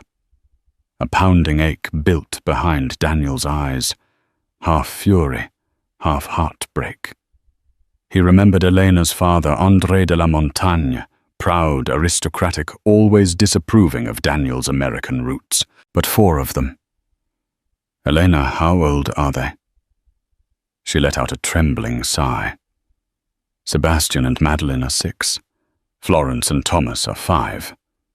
Yes, I was already pregnant once before the divorce process, and it was a complicated timeline. I found out I was expecting Florence and Thomas much later. The pregnancies were nearly back to back. I kept it hidden under the chaos of traveling, and I found ways to manage without letting you know. Daniel closed his eyes, waves of disbelief washing over him. For all this time, you never once sent me a clue. Never told me you'd had them. Tears slipped down Eleanor's cheeks. I wanted to multiple times, but each time I gathered the courage, something stopped me. Your mother's health issues, the business expansions, and your anger. We left things so bitterly. I thought I could protect the children by keeping them away from a toxic environment. She shook her head. I see now. That was a mistake. Mistake. He barked a humorless laugh. It's so much more than that. Elena, you've robbed me of 6 years of fatherhood. I could have known them, raised them. She lowered her head. I'll never be able to make that up to you or to them, but I can try to fix it now if you'll let me. Daniel sank into an armchair, his limbs numb. This revelation turned his world inside out. For so long he'd thought fatherhood was an unreachable horizon, especially after the divorce. Now he had children, 4 living, breathing children who bore his eyes, his features, his lineage. He wanted to hate Eleanor, to rage at her for this injustice. But a quiet voice in his heart reminded him of how he'd once loved her, how complicated their parting had been. You should have told me, he whispered, pressing his palms to his eyes. I would have been there, no matter what was going on between us. That's a choice you made for both of us, and it wasn't yours to make alone. Elena knelt before him, voice quivering. I know. I'm sorry, Daniel. Please let's talk about how to move forward for the children's sake, if nothing else. He looked at her, seeing the raw fear and regret. In the space of a single evening, everything had changed, and he had no idea how to proceed in a way that would heal 6 years of damage. Overcome by the shock of Eleanor's confession, Daniel found his mind spiraling back in time. He remembered the bitter arguments that had led to their divorce, how his father's terminal illness put pressure on him to stay in New York, how Eliana, with her unstoppable career drive, had accepted an offer in Shanghai, simultaneously bristling at Daniel's pleas for her to return. He recalled the day he discovered the plane tickets she'd booked not just for business, but for a possible permanent move overseas. The day he confronted her, they both said things they could never take back. You'll never be satisfied with who I am, he'd accused. You don't want a partner, you want a trophy wife. She retorted, eyes blazing. They parted ways, each convinced the other was irredeemable. And in the swirl of attorneys and court proceedings, each attempted to carve out a future free from the other's disappointment. When the divorce finalized, Daniel had felt strangely numb, as if a piece of him had died. He sought solace in building Harrington and White into a powerhouse, throwing himself into philanthropic work, perhaps to fill the void left by the breakdown of his personal life. Now discovering Elena had been pregnant at the time, or just shortly thereafter, turned all his assumptions into lies. He remembered every phone call they missed, every email they'd let go unanswered. They had been so consumed by pride that neither had paused to consider the bigger picture, that there might be unborn children deserving of unity and love. In the quiet lounge, Elena was still kneeling by his chair, eyes rimmed with tears. The faint sound of the Winter Ball's orchestra drifted in from beyond the door, an incongruous soundtrack to their shattering revelation. He said softly, I need to know everything, Elena. No more secrets? She nodded, standing and moving to the window where she looked out over the city lights. I found out I was pregnant with Sebastian and Madeline about 4 months before we filed for divorce. But we were in the midst of the biggest fight of our lives. I was traveling for work. I felt alone, and my father persuaded me to stay quiet until I could come home to Switzerland. He never liked you, Daniel, and he wanted me to raise the children by myself. She turned to him, voice trembling. But then I realized I was expecting again Florence and Thomas shortly after the birth of the twins. The pregnancies were a medical miracle and complication. The doctors told me the second was an unusual overlapping pregnancy, extremely rare. I was terrified. I didn't know if I'd survive. There were complications. I was hospitalized for months in Geneva. During that time, my father kept everything hidden from the outside world. I was too weak to fight him. Daniel listened, each word burning into his soul. He envisioned Elena alone in a Swiss clinic battling a perilous pregnancy, while he, thousands of miles away, cursed her name for not being present in his life. A complicated swirl of sorrow, pity, and anger gripped him. And after the births, you just never thought it important enough to pick up the phone. Her eyes flashed with regret. I was scared. I was told you'd moved on, that you resented me. And in truth, I was ashamed for deceiving you. Yes, I let pride and fear dictate my actions. I thought maybe if I raised them alone, I could avoid all that heartbreak, all that anger. But it's been a burden on my conscience, especially as the children have grown and started asking questions about their father. Daniel closed his eyes, taking a moment to let her words settle. He pictured 4 children in a Swiss estate, asking, "Where's Daddy?" and receiving no real answers.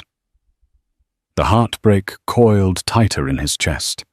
With trembling conviction, he rose to his feet. I have to meet them properly. They need to know who I am. Elena moved to open the door. Of course. They're just next door with the nanny. Let's go. Stepping into the side corridor, Daniel felt the warm overhead lights shining down on him with an almost glaring intensity. The sweet, festive music in the background felt surreal. He was about to meet his children for the first time in the midst of a glittering winter ball. In a small antechamber, the 4 children sat in a circle with their nanny, a petite woman named Dominique, who was reading them a story to keep them occupied. As soon as Elena and Daniel entered, the children looked up, their wide green eyes fixed on Daniel. Madeline, the older girl, peered at him with curiosity. "You look like me," she said quietly, as if discovering something extraordinary. Daniel knelt, feeling tears prick at his eyes. "I guess we do look alike," he replied. Sebastian, the older boy, placed his hands on his hips with a surprising note of confidence. "Maman says you're very important in New York. Are you a prince or something?" Daniel couldn't help a small smile. "No, I'm not a prince. I just help run a company. And I do some work helping others." Florence, a shy girl, nestled closer to her nanny. "Are you a good man?" she asked, her voice small. The question speared Daniel's heart. He glanced at Elena, who was silently watching, tears shimmering on her lashes. Carefully he answered, "I try to be. I'm not always perfect, but I do my best." Thomas, the youngest, touched Daniel's tie. "I like your tie," he said, smiling. Elena knelt beside Daniel, resting a hand on Thomas's shoulder. "Kids, I want you to know that Daniel is someone very important to me, and to you." She paused, her gaze flickering to Daniel. "He's your father." The words settled over the room. There was no thunderous reaction, no immediate meltdown, but rather a kind of hushed awe. Madeline was the first to speak again. "That means you love us." Daniel swallowed the lump in his throat. More than I can say. Even though we're just meeting, I already feel that you're the most precious gift I could have. Sebastian studied Daniel with a pensive look. Then why didn't you come see us before? A flash of guilt twisted inside Daniel, though the fault wasn't truly his. But how could he explain that? He glanced at Elena, who placed a gentle hand on Sebastian's shoulder. "That's my fault," she said. "I didn't tell him where we were. Sometimes adults make mistakes." Her admission left the children quiet. They seemed to accept it with a resilience that only children possess. Slowly, Thomas reached up and touched Daniel's hair, as if to confirm he was real. Daniel felt his heart break and mend all at once. He opened his arms hesitantly, offering an embrace. One by one, the children stepped forward. Madeline first, then Sebastian, then the others. Their small arms wrapped around him, and for a moment he closed his eyes, letting the warmth of their presence wash over him. He didn't notice the tall figure standing in the corridor until someone cleared his throat. Daniel looked up to see James Harrington, his business partner and longtime friend, wearing an expression of utter shock. Daniel James said, struggling for composure, I've been looking for you, but I see you're preoccupied." His eyes roved over the 4 children.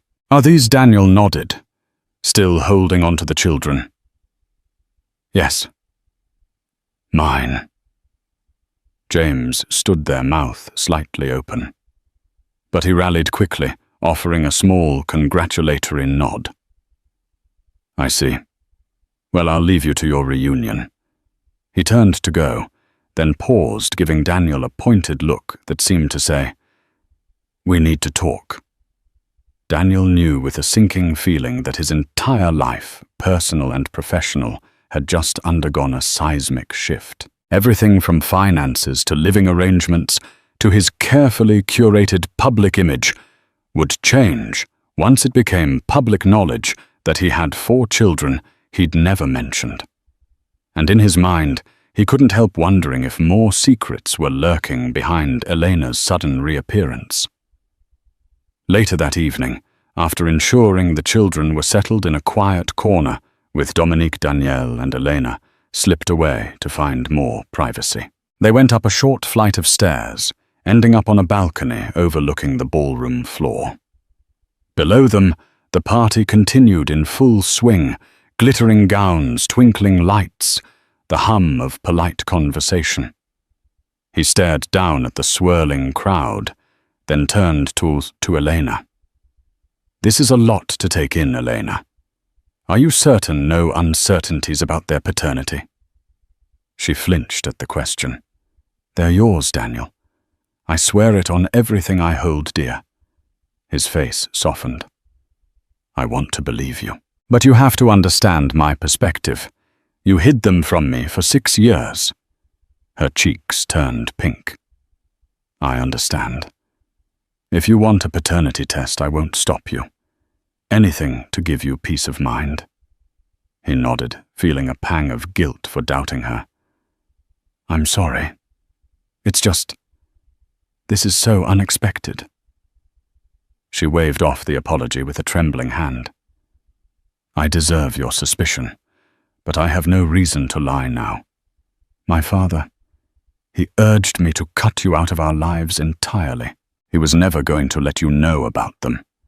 But they kept asking. They wanted to know why they didn't have a daddy like other children. And as they grew older, their resemblance to you grew more obvious." A wave of anger coursed through Daniel. "Your father, he's the one who convinced you to hide them from me." She shook her head. "I let him. I was emotionally weak, recovering from the pregnancies far from home. I can't blame him entirely." The mention of André de la Montagne sparked an old resentment in Daniel. Elena's father had never hidden his contempt for Daniel's lack of noble pedigree and the American approach to business. But to manipulate a situation this profoundly was beyond cruel. "You realize this is going to change everything," Daniel said. "I need to speak to a lawyer, figure out custody financial arrangements. And the children, how do we help them adjust?" Elena's face showed weariness, but also relief that Daniel was taking responsibility instead of pushing them away. "I've already spoken to a lawyer about my return to the States. I'm prepared to stay in New York if that's what it takes." He eyed her wary. "And your job?" She sighed. "I stepped back from my international projects. Right now, I'm focusing on philanthropic work.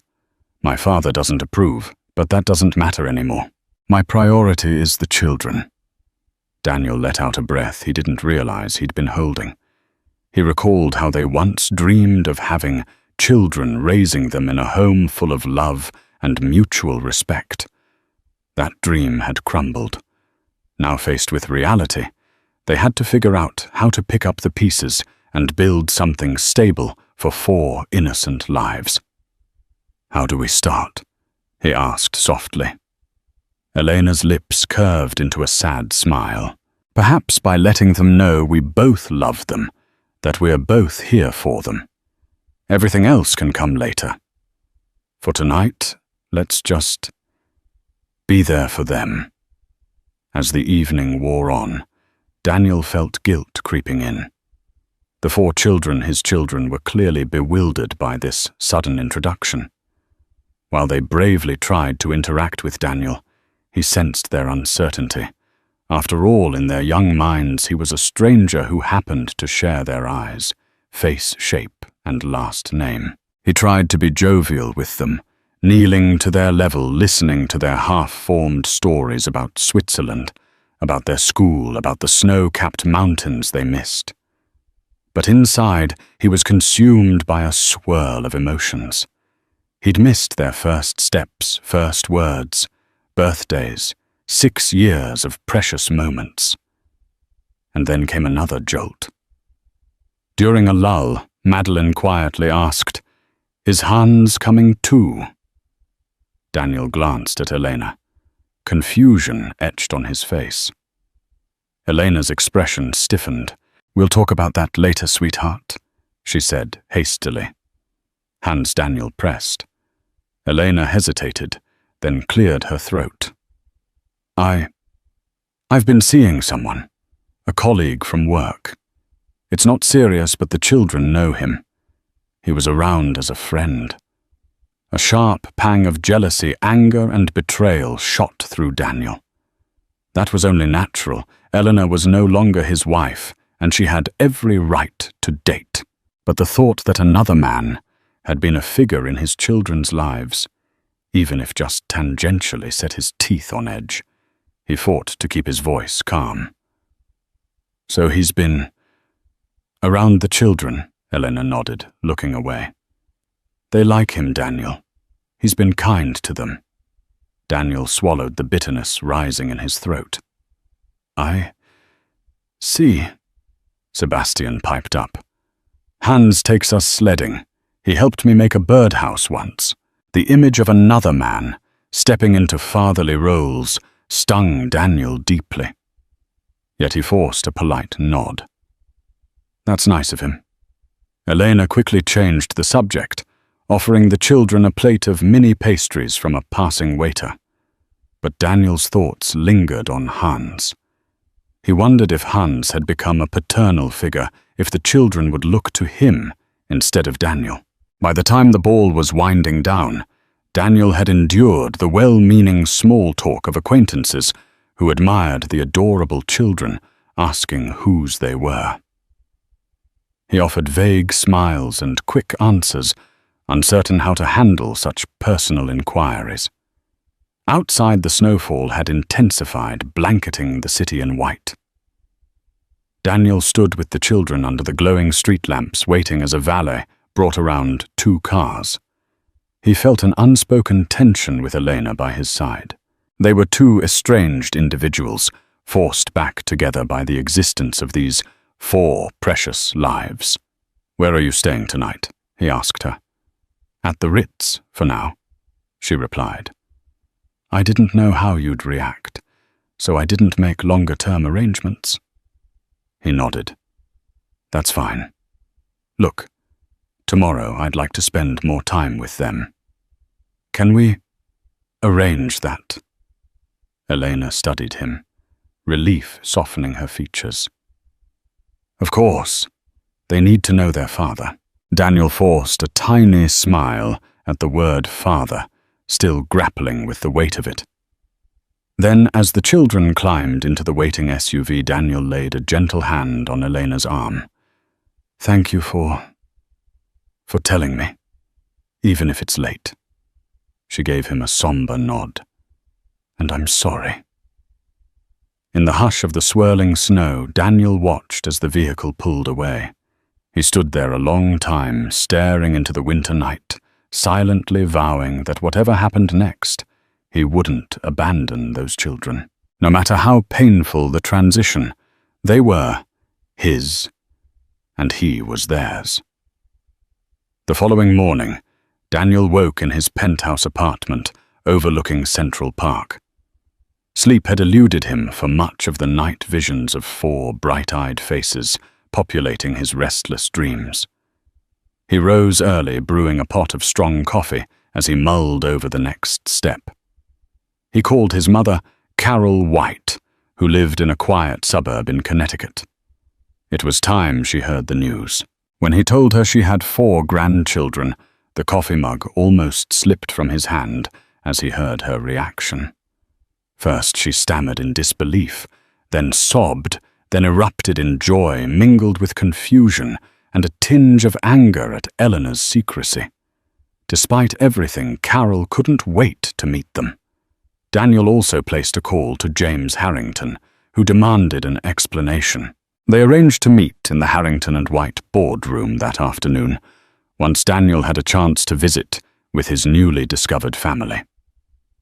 A text beeped on Daniel's phone just as he stepped into the hallway. Elena.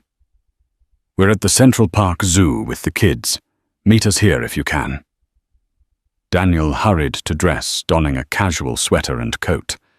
The crisp winter air bit at his cheeks as he strode down the block, weaving past holiday shoppers and carriage horses. The sense of surreal anticipation made his heart pound.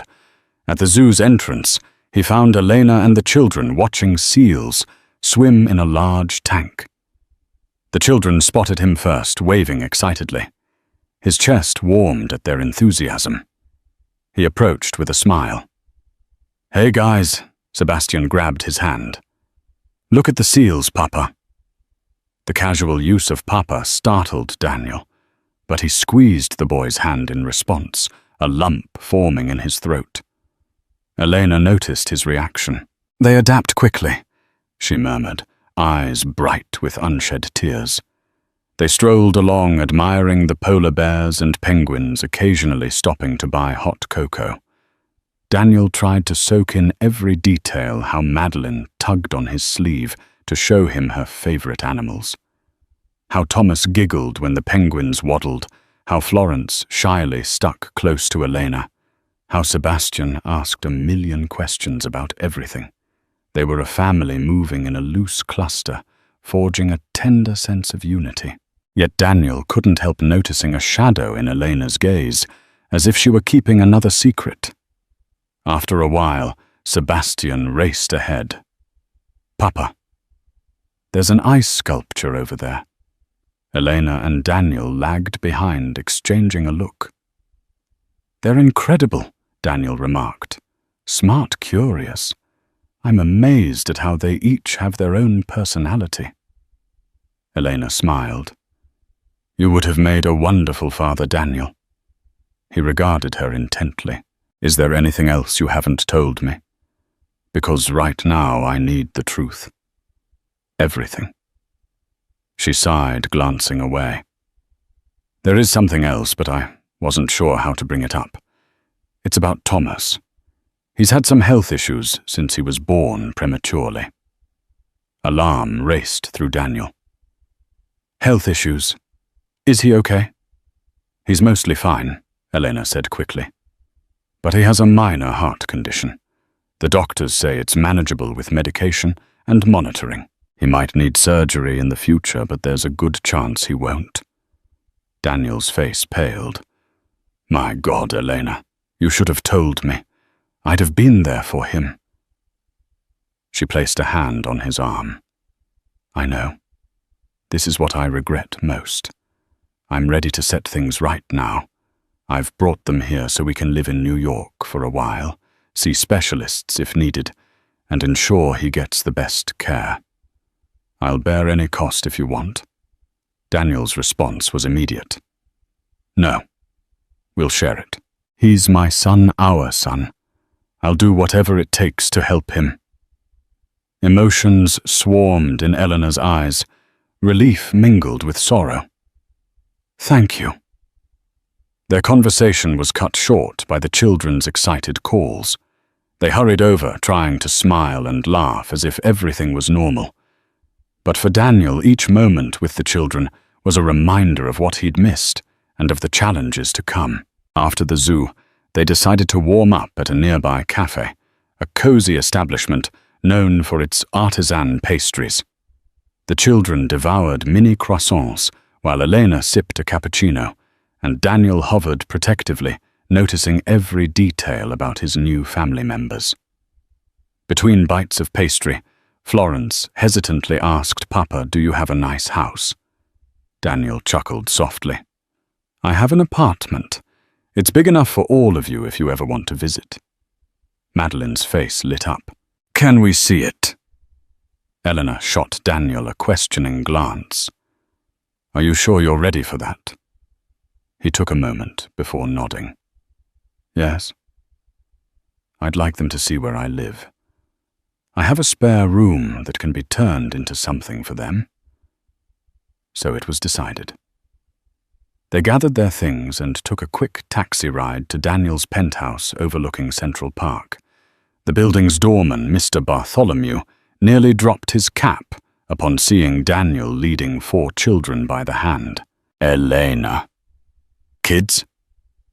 "This is home," Daniel said, opening his front door. The foyer was sleek and modern, perhaps too sterile for children's tastes. Sebastian's eyes widened at the floor-to-ceiling windows, while Madeline squealed with delight at the view of the snowy treetops and distant skyscrapers. They spread out, exploring. Elena followed them, pointing out paintings and artifacts Daniel had collected. Her gaze stopped on a photo of Daniel's parents. "Your mother will be ecstatic," she said. "She's already invited all of you to spend Christmas in Connecticut," Daniel replied. A flicker of fear touched Elena's face. "It might be overwhelming to meet your entire family so soon." He shrugged gently. "They're the children's family too, Elena. We can take it slow. I just want them to feel welcomed." She nodded, watching Thomas run giggling across the living room's polished floor.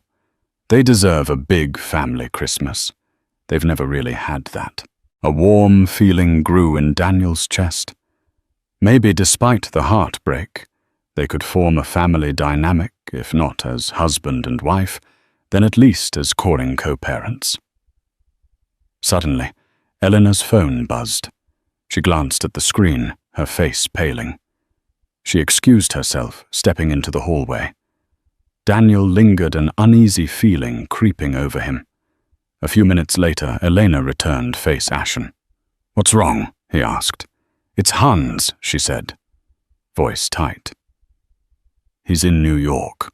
He wants to see me and the children." Daniel felt a sudden wave of protectiveness, almost territorial. "He has no claim on them. I'm their father." Eleanor placed a hand on his shoulder. "It's not that simple. The kids know him. They care for him." "But I'm here now," Daniel insisted, trying to quell the anger. "I won't just stand by while some stranger plays father." She looked torn. "I understand. I'll talk to him. Just please don't make this more complicated than it has to be." Daniel exhaled, controlling his temper. Fine. But I want to be present for any meeting. The children need stability, not confusion. Elena nodded, and the tension in her shoulders seemed to ease. But the mere prospect of Hans stepping into the picture threatened to upend the fragile dynamic Daniel and Elena were beginning to forge. Over the next few days, Daniel spent every spare moment with his children. He took them to the Museum of Natural History, where they marveled at dinosaur skeletons and celestial exhibits. He showed them Rockefeller Center's towering Christmas tree, letting them watch the ice skaters gliding beneath twinkling lights. Those days were some of the happiest Daniel had experienced in a long time, yet a lingering worry about Hans hovered in the back of his mind. Would Hans try to disrupt his reconnection with the children? One afternoon, while Elena and the children were napping in their suite at the Ritz, Daniel went to his office to meet James Harrington. Sitting in the sleek boardroom with glass walls overlooking Manhattan, Daniel braced for James's barrage of questions, so James began leaning forward. 4 kids. Daniel. You have no idea the shockwaves this is causing among our investors and clients. They're all calling me asking if there's some scandal or if we've been hiding something. Daniel pinched the bridge of his nose. I didn't know, James. Believe me, this was as much a surprise to me as it was to the world. James studied him intently. Do you believe Elena's story? Daniel nodded slowly. Yes. She's done a DNA test already. Or at least she's offered it. I believe her. They have my eyes, for God's sake. James exhaled. All right. So how are we handling this from a PR standpoint? Daniel thought for a moment. We release a brief statement saying I've recently become aware of my children that I intend to fulfill all my responsibilities as a father, and that the details remain private. That should suffice. I don't want to exploit my kids' private lives. James agreed. But be aware the media might spin it. Elena was high profile in the finance world too. They'll probably dig up old dirt. Daniel nodded, crossing his arms. Let them dig. I just care about the kids right now. They're my top priority. James softened, offering Daniel a supportive smile. You've always wanted a family, man. Maybe this is your chance.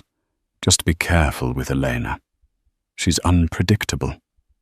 Daniel gave a mirthless chuckle. Trust me, I know. After the meeting, Daniel returned to the Ritz, a sense of determination fueling him. He wanted to talk to Elena about officially moving back to the US with the children. But when he arrived, he found her in tears in the lounge. She looked up, eyes puffy.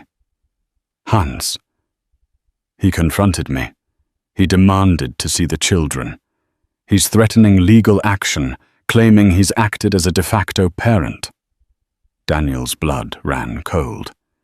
He has no legal claim. He's not their father. Elena sniffed, wiping her cheeks. He's not listed on any birth certificates, of course, but he's threatening to tell the tabloids about everything about how I hid the children from you, about the details of our finances. He wants money, Daniel. Daniel ground his teeth. So he's blackmailing you. She nodded miserably. I broke things off with him as soon as I decided to come to New York. He didn't take it well. Now he's furious. Rage coursed through Daniel, but he forced himself to remain calm. We'll handle it. I'll talk to my lawyers, and we'll put a stop to his threats. The children won't be used as pawns. Eleanor looked at him with gratitude. I'm sorry, Daniel. It seems every time you try to fix things, I bring another complication. He gently took her hand. We'll get through it. Together. For the kids. That evening, an unexpected phone call shattered the fragile calm. Hans called Daniel directly. His tone was aggressive, laced with bitterness. You think you can just waltz back into Elena's life and claim those children Hans spat. "I've been the one helping them for years." Daniel clenched his jaw. "They're my children, Hans. My blood." Hans laughed harshly. "Your blood, sure. But I was there when Eleanor needed help. If you had any decency, you'd let me at least see them." Daniel paused, wrestling with the primal urge to tell Hans to stay away forever. But he also recognized that the children knew Hans. Forcing them to lose him abruptly might be traumatic. "We can discuss a supervised meeting," Daniel conceded. "But if you try anything, any attempt at blackmail, I'll see you in court." Hans scoffed. "You think your money and power can scare me?" Elena's father tried that. He didn't succeed. Daniel ended the call, fury boiling in his veins. Elena, who stood nearby, watched him with anxious eyes. "We'll do a supervised meeting," he told her. "It might help the children's transition if they can say goodbye or set boundaries.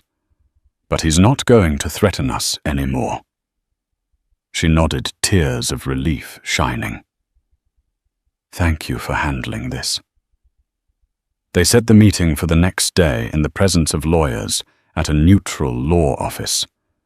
The children arrived with Elena subdued and confused. Hans was already there, face pinched with anger. When the children ran to greet him, Daniel's stomach twisted. Hans cast a smug glance Daniel's way, as if to say, "See, they're mine in spirit." But Sebastian, after hugging Hans briefly, hurried to Daniel's side. "Papa, are you okay?" Daniel's heart soared at the simple question the child's concern for him. "I'm fine, buddy," he murmured, tousling Sebastian's hair. The negotiations that followed were tense. Hans wanted continued contact, threatening to leak scandalous information. Eleanor confessed that Hans had personal emails and financial records that could be damaging if taken out of context. Daniel's lawyer threatened Hans with a defamation suit if he went public. Finally, they reached a precarious agreement.